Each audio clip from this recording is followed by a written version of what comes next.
Hi, this is Kurt. I'm here to talk to you about comparison contrast. Um, the first thing you need for comparison contrast is a basis for comparison.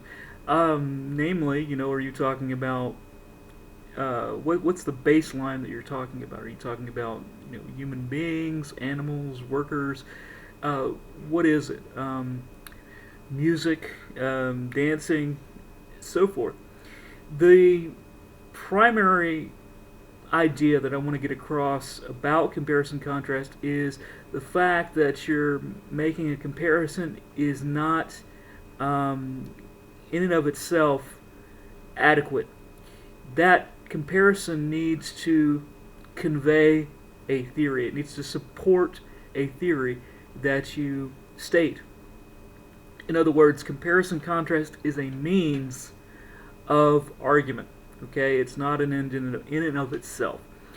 So the piece I asked you to look at prior to watching this video is Dave Chappelle's "White People Can Dance" from season 2 of Chappelle's Show, and a lot of people champion his Rick James, Clayton Bigsby, his Prince, but when I saw "White People Can Dance," it's when I truly appreciated Dave Chappelle as the heir apparent to Richard Pryor and Eddie Murphy. And obviously, I don't think I'm the only one here because, as you saw when you watched the video, that video is linked at the Critical Media Project at USC. So it is indeed being studied academically. I think it's definitely worthy of study because, to me, it is an ideal setup for a comparison contrast essay.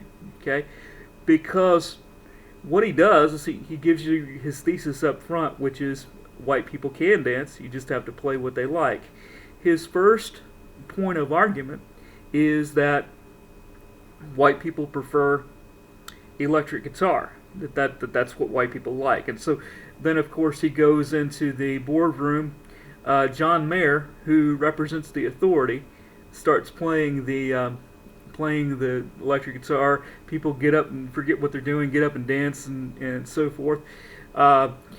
Then they go in and they go to the lunch, the business lunch place, and he plays the fight riff. The same thing happens. So that's his first point of argument, is that white people prefer electric guitar. And then he offers up evidence related to that statement, and that evidence then is the playing of the guitar in those areas. And then his subpoint to that is that every experiment needs a control, and so he goes to the barber shop and John Mayer plays the electric guitar. The African Americans and the Latinos do not react favorably to that. And so he said he uses that also as a piece of evidence. And Dave Chappelle's commentary in this piece actually represents the voice of the writer, because it is incumbent upon the writer. It's the writer's job to relate the evidence to the thesis, to explain the evidence in terms of the thesis. And that's what Dave Chappelle's doing in each of these instances. Okay? So his voice is the voice of the writer. So then his next point of argument is, in fact, that African Americans like drums, and so he pulls off the tarp, and Questlove is under there, and he starts playing his drums, and the black people get up and start rapping pretty poorly, actually, but yeah, begin rapping, and you see the guy coming out and doing the robot, and so on and so forth, and then he says, well, we can do one better because not all the Latinos were really feeling what was going on. So he pulls up another tarp, and gentleman, quote unquote, Sanchez is under the tarp, and he starts playing the electric piano. And then Chappelle, of course, begins shouting pseudo-Spanish expletives out of a megaphone. So the point being here is that each time he makes a statement relative to support of that thesis that white people can dance, you just have to play what they like, he explains how what he has done, what he has instituted, um, relates back to that thesis, proves that thesis. And again, he's using comparison contrast because he's comparing how the different racial groups, in this instance, react to the different types of instruments played.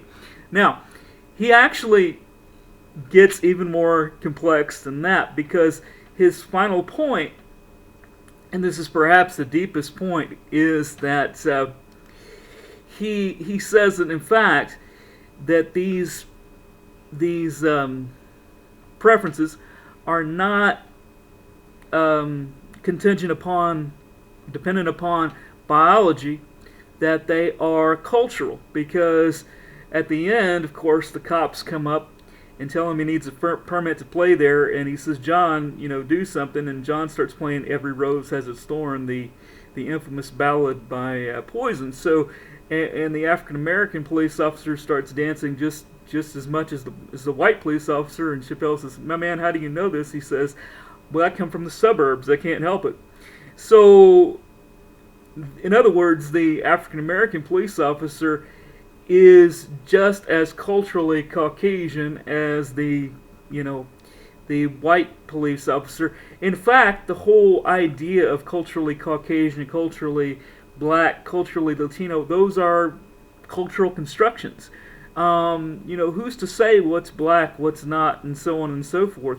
Those are categories that we as a society construct and in fact deconstruct. On a daily basis. So that's kind of what Chappelle is pointing out. And then, of course, his final conclusion is, no matter what, no matter what's your music, you should dance to it, right? So that to me is a perfect example of a comparison contrast setup. One thing to point out about the Chappelle sketch too that I mentioned previously is, he's doing this with some authority because he's got John Mayer playing the guitar, and by most accounts, particularly among quote unquote Caucasians, excellent guitar player. Right? He's got Questlove from Roots playing the drums, excellent hip hop drummer. I don't know who Sanchez is. Maybe he just grabbed that guy on the spur of the moment. But the point is he's doing some. He's making some effort to establish some kind of authority, and that's what you have to do with any kind of argument. Now, there's a couple of different ways to do this, and your thread of discussion this week will deal with citation of sources, but there's also another kind of authority, and that is that if you have personal experience with something and you state the nature of that experience in the essay, you can in fact be an authority yourself, but you have to clearly state that. Okay. The point, though, is that comparison contrast is a method of argumentation. The comparison in and of itself is not enough. Okay. Again, if you have any questions, let me know. As always, it's a pleasure working with you.